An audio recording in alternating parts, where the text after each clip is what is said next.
தந்தை, மகன், தூய ஆவியானவர் நம்மை நிறைவாக ஆசீர்வதிப்பாராக. ஆமென். நண்பர்களே, மீண்டுமா இந்த சனிக்கிழமை தாய் மரியாள் ஜெபத்திலே ஆண்டவருடைய அபிஷேகத்துக்கு, அவருடைய கிருபைக்கு, அவருடைய வல்லமைக்கு நிறைவாய் பெற்றுக்கொள்ள இந்த காலை ஆராதனைக்கு உங்கள் அனைவரையும் அன்போடு வரவேற்கிறேன். ஆண்டவர் நல்லவர். எனவே அவரை நம்பியிருக்கிற பிள்ளைகளாகிய நமக்கு நன்மையே நடக்கும். நண்பர்களே, நிறைவாத்தை தருகிறேன். ஆண்டவர் இன்றைக்கு ஒரு கேள்வியை கேட்கிறார். நற்செய்தியிலிருந்து இன்றைக்கு தொடக்க வசனத்தை எடுத்திருக்கிறேன்.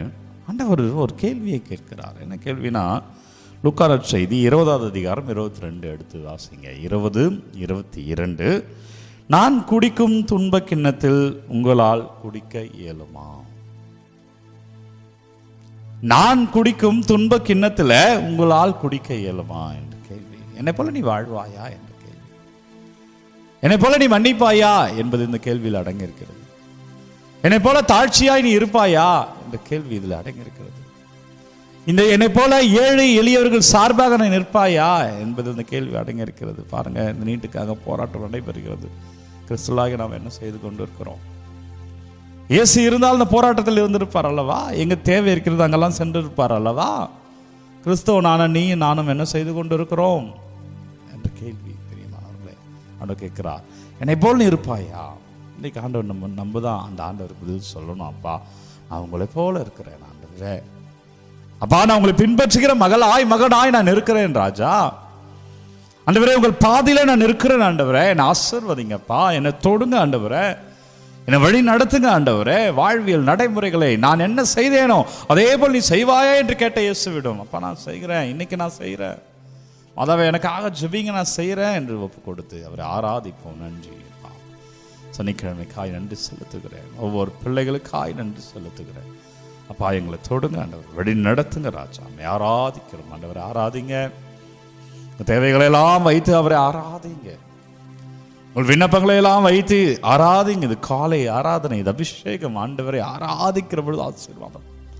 ஆண்டவரே, நன்றி என்று சொல்கிறது வல்லமை. ஒப்பு கொடுக்கிறேன் அப்பா, ஒப்பு கொடுக்கிறோம். எங்கள் தேவைகளை எல்லாம் வைத்து, எங்கள் விண்ணப்பங்களை எல்லாம் வைத்து உண்மை துதிக்கிறோம், உண்மை ஆராதனை செய்கிறோம். எனவே பிரியமான அன்பு இறைவர்களே, மீண்டுமாய் ஒரு நாள், மீண்டுமாய் ஒரு சனிக்கிழமை, மீண்டுமாய் ஒரு ஜெபமாலை. அம்மா ஜெபத்தில் ஆண்டவருடைய அருளை நாம் நிறைவாய் பெற்றுக்கொள்ள இன்றைக்கு வழி. இன்றைக்கு நற்செய்தி பிரியமானவர்களே, லூக்கா நற்செய்தி 20 அதிகாரம் 20லிருந்து 28 வரை உள்ள இறைவார்த்தை. இந்த இறைவார்த்தையில் யாக்கோபு மற்றும் யோவானுடைய தாயார் அவர் இயேசுவிடம் வந்து,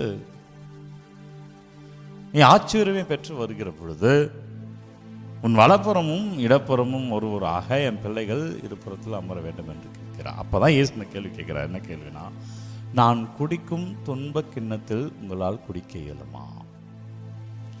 ஆண்டவர் இயேசு சாமியை நம்ம பார்க்கிற பார்வையில் இயேசுவை பார்க்கக்கூடாது.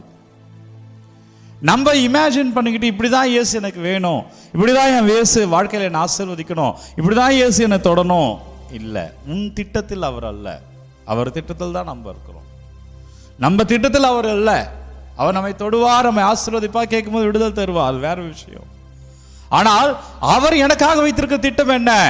அவருடைய பார்வையில் இந்த வாழ்க்கையை பார்க்கணும். அப்போதான் நான் எதற்காக வந்தேன் என்பதை நீ உணர்ந்து கொள்வாய். இல்லைன்னா நீ தேடி அலைஞ்சிட்டே இருப்ப. வாழ்க்கையில் உனக்கு நிம்மதியே இருக்காது. நீ வாழ்க்கையில் எங்கே போனாலும் ஒரு திருப்தி அடைய மாட்ட.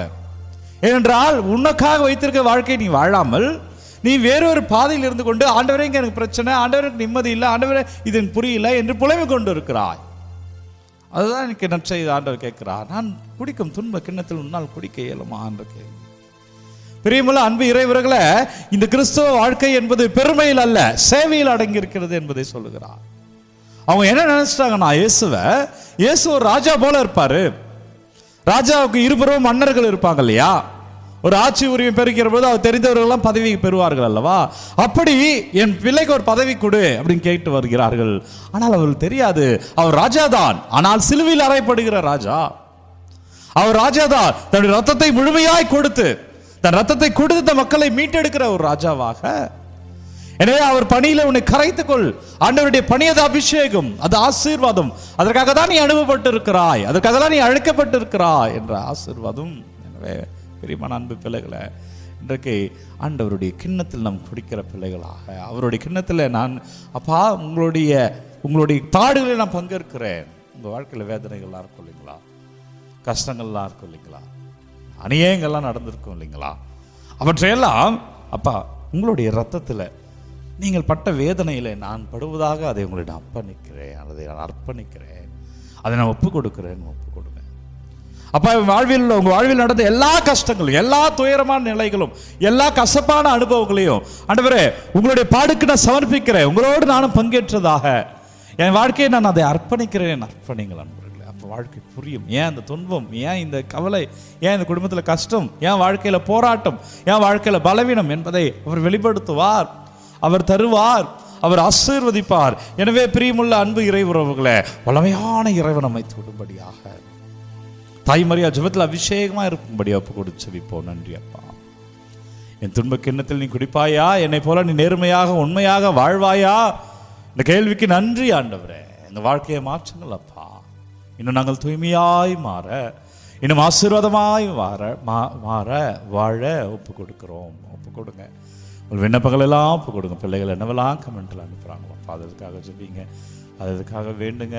என்னவெல்லாம் அனுப்புகிறாங்களோ பாதத்தில் வைக்கிறேன் அப்பா. நீங்கள் விடுதலை தாங்க ஆண்டவரை, நீங்கள் வழி நடத்துங்க அப்பா. உங்கள் பெயரில் நாங்கள் வாழ ஆண்டவர், உங்கள் பெயரில் ஆசீர்வாதமாக இருக்க ஆண்டவர், உங்கள் கிருபையை நாங்கள் அறுவடை செய்ய ஒப்பு கொடுக்குற ராஜா. நன்றி ஆண்டவர். வழி நடத்துங்க, ஆசீர்வதிங்க தகப்பனே. வல்லமையான இறைவன் உங்களை தொடுவாராக. ஆண்டவர் உங்களை ஆசீர்வதிப்பாராக. இயேசு கிறிஸ்துவின் திருப்பெயரால் இறைவனுடைய ஆசீர்வாதத்தை தலைவணங்கி பெற்றுக்கொள்வோம். எல்லாம் அல்ல இறைவன் நம்மை தந்தை, மகன், தூய ஆவியார் நம்மை நிறைவாக ஆசீர்வதிப்பாராக. இந்த நாளும் இனிய நாளே. நண்பர்களே, ஒவ்வொரு நாளும் இடையே காலை 3 மணிக்கு இந்த ஆராதனை வழங்கி கொண்டிருக்கிறோம். யாருக்கு தேவை நீங்கள் நினைக்கிறீர்களோ அவர்களோடு பகிர்ந்து கொள்ளுங்கள். உங்கள் விண்ணப்பங்களை கமெண்ட்டில் அனுப்புங்க. தொடர்ந்து நான் உங்களுக்காக ஜெபித்துக் கொள்கிறேன்.